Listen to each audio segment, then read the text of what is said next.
Boa noite, ouvinte do Gato da Madrugada. Espero que você esteja bem.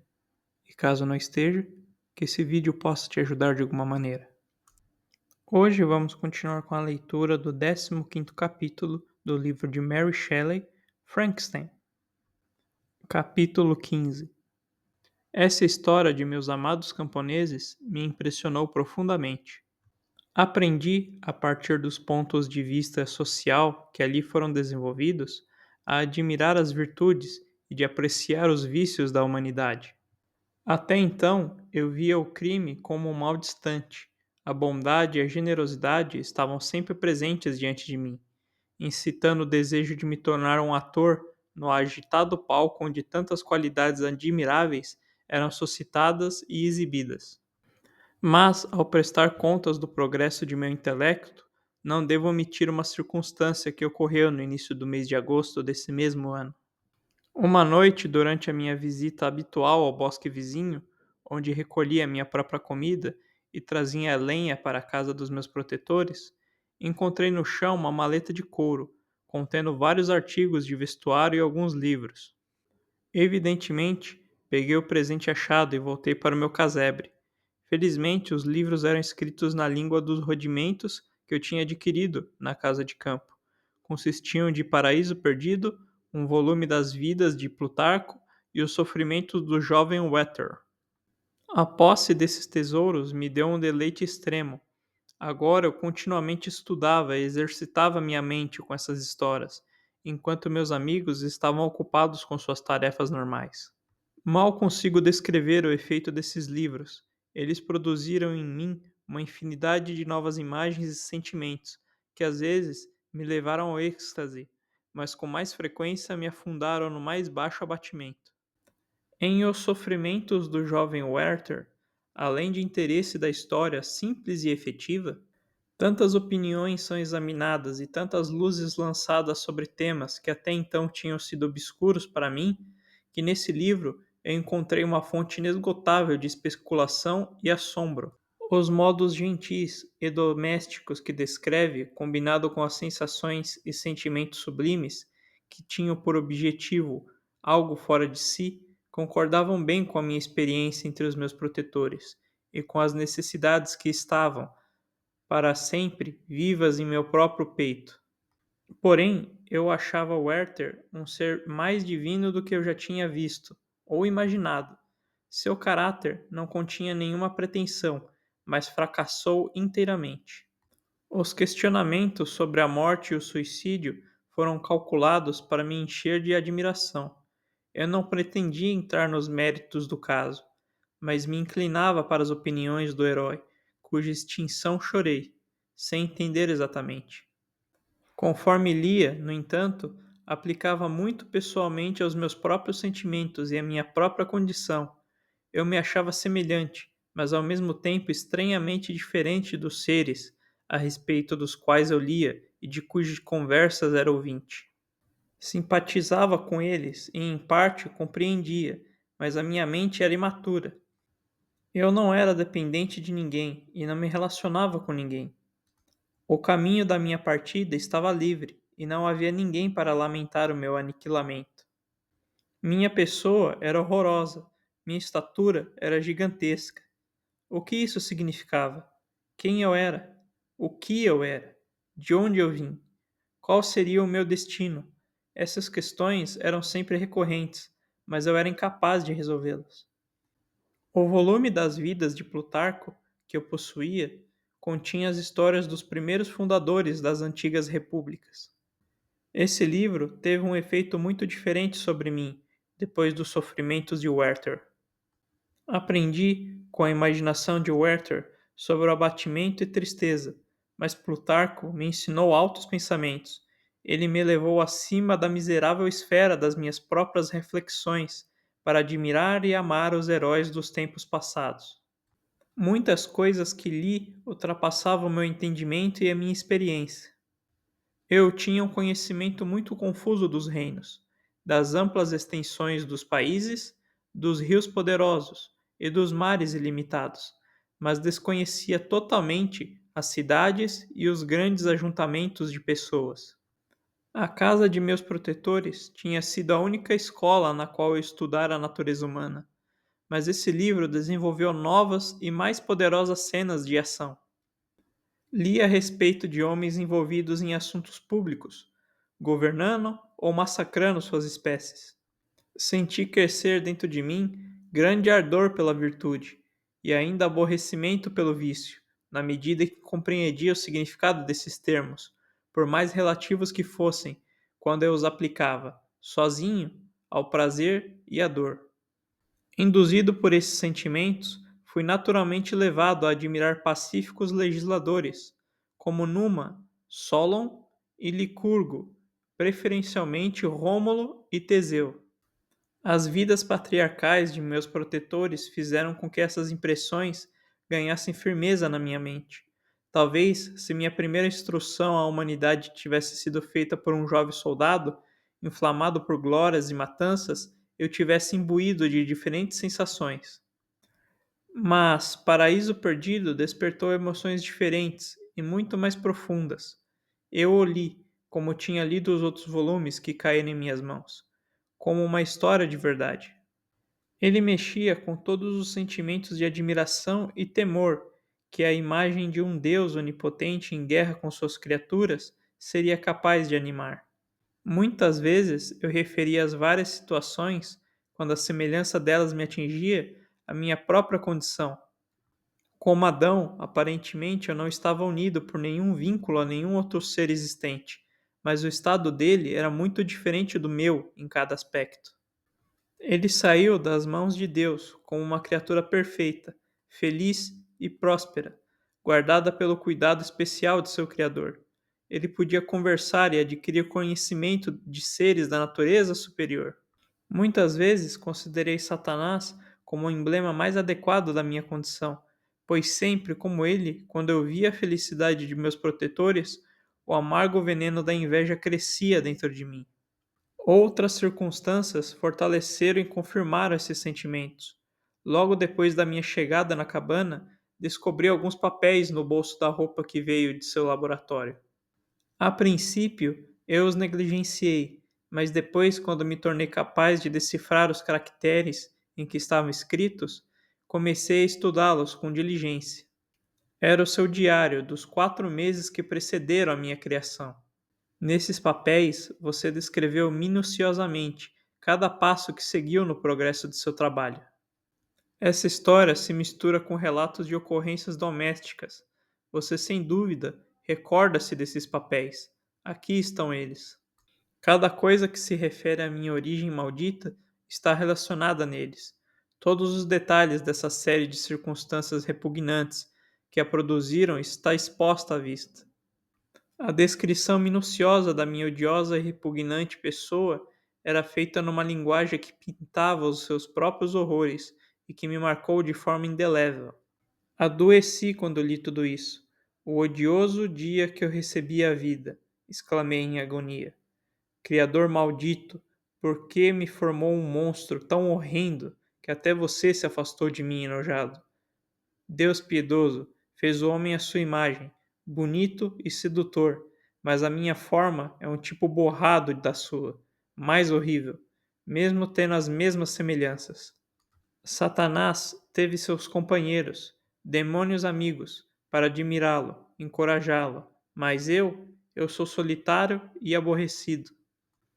Essas foram as reflexões das minhas horas de abatimento e solidão, mas quando eu contemplava as virtudes dos camponeses, suas disposições amáveis e benevolentes, eu me convenci de que, caso se familiarizassem com a minha admiração por suas virtudes, eles se compadeceriam de mim e ignorariam a minha deformidade pessoal. Será que fechariam a porta para alguém, por mais monstruoso que fosse, que lhe solicitasse compaixão e amizade? Resolvi, pelo menos, não me desesperar, mas em todos os sentidos me preparar para uma entrevista com eles, que decidiria o meu destino. Adiei essa tentativa por mais alguns meses, pois a importância ligada a seu sucesso me inspirava o temor de que eu falharia. Além disso, descobri que minha compreensão melhorava tanto com a experiência do dia a dia, que não estava disposto a começar essa empreitada até que alguns meses mais fossem acrescentados à minha sagacidade. Várias mudanças, enquanto isso, ocorreram na casa de campo. A presença de Safi difundiu a felicidade entre os moradores. Também descobri que reinava ali um maior grau de abundância. Félix e Agatha passavam mais tempo em diversão e conversas. Eram assistidos em seus trabalhos por serviçais. Eles não pareciam ricos, mas satisfeitos e felizes. Seus sentimentos eram serenos e pacíficos, enquanto os meus se tornavam cada vez mais tumultuados. O aumento de conhecimento só me revelou mais claramente a pária desgraçada que eu era. Eu nutria esperanças, é verdade, mas elas desapareciam quando eu via a minha pessoa refletida na água, ou a minha sombra à luz da lua, mesmo como frágil imagem e sombra inconsistente. Esforçava-me para esmagar esses medos e fortificava-me para o julgamento a que aos poucos meses resolvi me submeter, e às vezes permitia que os meus pensamentos, sem o controle da razão, passassem pelos campos do paraíso e se atrevessem a imaginar amáveis e adoráveis criaturas, simpatizando com os meus sentimentos e animando a minha tristeza, com os seus semblantes angelicais estampando sorrisos de consolação, mas tudo não passava de sonho. Nenhuma Eva amenizava os meus sofrimentos, nem compartilhava os meus pensamentos. Eu estava sozinho. Lembrei-me da súplica de Adão a seu Criador. Mas onde estava o meu? Ele me abandonou, e na amargura de meu coração eu o amaldiçoei. O outono passou assim. Vi surpreso e entristecido as folhas murcharem e caírem, a natureza voltar e assumir a aparência estéril e desolada que vestia quando vi pela primeira vez o bosque e a adorável lua. Contudo, não dei atenção à inclemência do clima. Eu estava mais bem preparado pela minha conformação para resistir ao frio do que ao calor. Apesar disso, meus principais agrados eram a visão das flores, os pássaros e todos os alegres adornos do verão. Quando eles me deixaram, destinei mais atenção aos camponeses.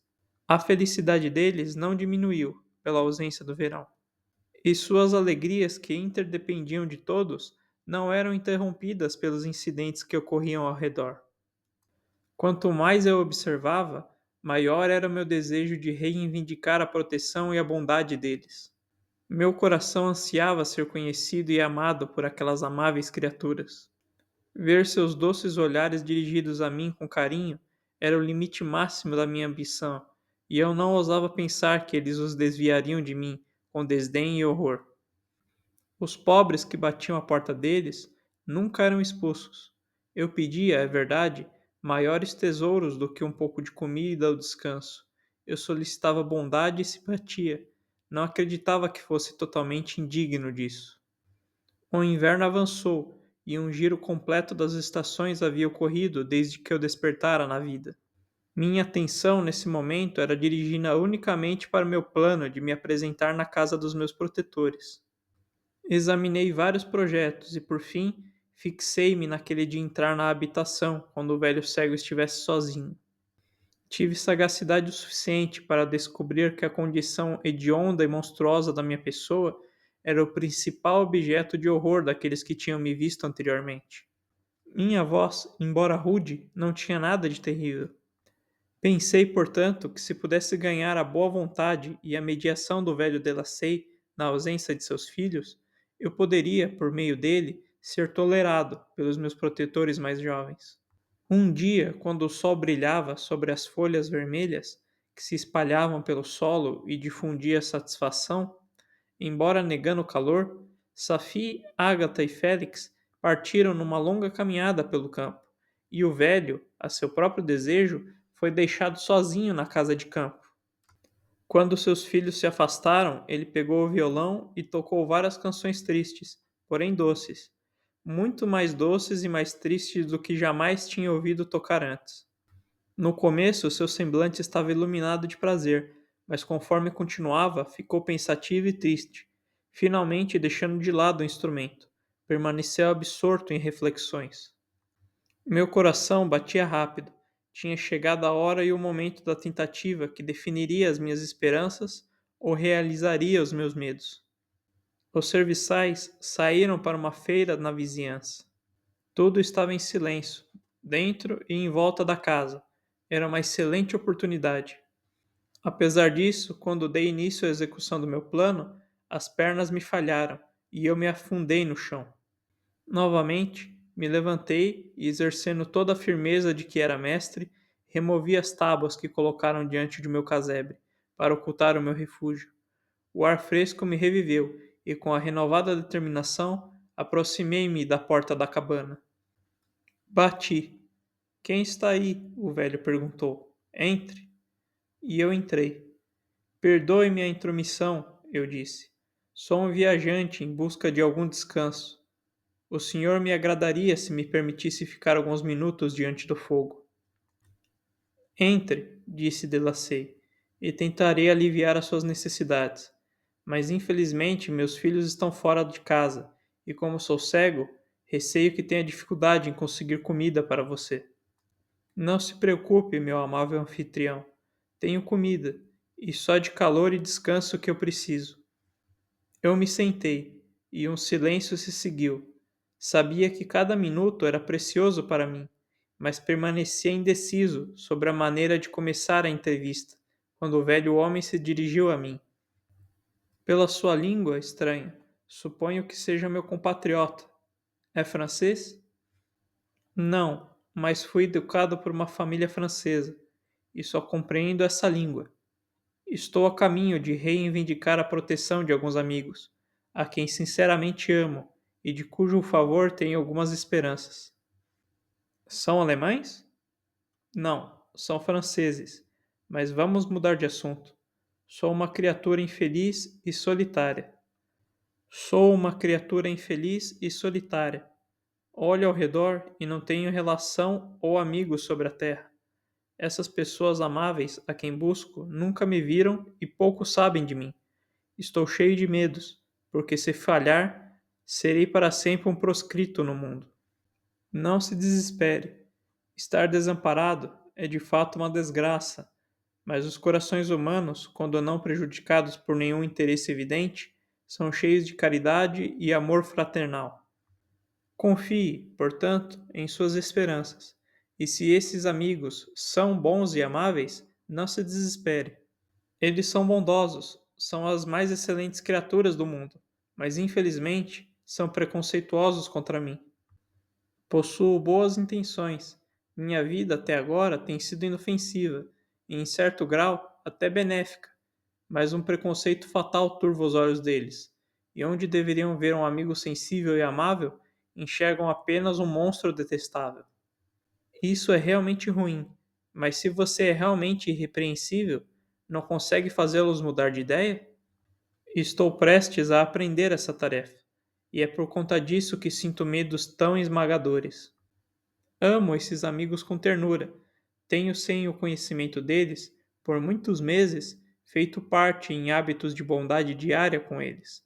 Mas eles acreditam que quero feri-los, e é esse preconceito que eu desejo superar. Onde moram esses amigos? Perto deste local. O velho fez uma pausa e continuou. Se você me confiar sem reserva os detalhes da sua história, talvez eu possa ser útil para dissuadi-los. Sou cego, não posso julgar o seu semblante, mas em suas palavras existe algo que me convenceu de que você é sincero. Sou pobre e exilado, mas isso me proporcionará o verdadeiro prazer de ser de algum modo útil a uma criatura humana. Excelente homem, agradeço e aceito a sua generosa oferta. Vai me levantar do pó com essa bondade. Confio que com a sua ajuda não serei afastado da sociedade e da simpatia dos seus semelhantes. Deus me livre, mesmo se você fosse realmente um criminoso, pois só isso poderia levá-lo ao desespero e deixaria de instigá-lo à virtude. Também sou infeliz. Eu e minha família fomos condenados. Julgue, portanto, o que não sinto pelos seus infortúnios. Como posso agradecê-lo, meu melhor e único benfeitor? Dos seus lábios, pela primeira vez, ouvi a voz da bondade dirigida a mim. Eu lhe serei grato para sempre, e sua presente humanidade me assegura do sucesso com os amigos que estou a ponto de encontrar. Posso saber os nomes e o local da residência desses amigos? Fiz uma pausa. Achei que aquele fosse o momento da decisão, que haveria de me roubar ou de me conceder a felicidade para sempre. Lutei em vão, por firmeza suficiente para responder a ele, mas o esforço destruiu toda a minha força restante. Afundei na cadeira e passei a soluçar alto. Nesse momento, ouvi os passos de seus protetores mais jovens. Não tinha um momento a perder, então, pegando na mão do velho, gritei: Chegou a hora! Proteja-me! Você e sua família são os amigos que procuro. Não me abandone na hora da provação. Bom Deus! Exclamou o velho. Quem é você? Nesse mesmo instante, a porta da casa se abriu. Félix, Safi e Agatha entraram. Quem poderia descrever o horror e a consternação deles ao me verem? Agatha desmaiou. Safi, incapaz de ajudar sua amiga, saiu correndo da casa. Félix, com uma força sobrenatural, me arrancou de seu pai, a cujos joelhos eu me agarrei. Ele, num transporte de fúria, me lançou ao chão e me golpeou violentamente com uma bengala. Eu poderia tê-lo rasgado membro a membro, como o leão rasga um antílope, mas o meu coração afundou dentro de mim, como se com uma doença amarga, e eu me abstive. Ele estava a ponto de repetir o golpe, quando eu, dominado pela dor e pela angústia, saí da casa e, no tumulto geral, escapei despercebido para a minha cabana. Obrigado por ouvir até o final. Curta e compartilhe para apoiar essa iniciativa.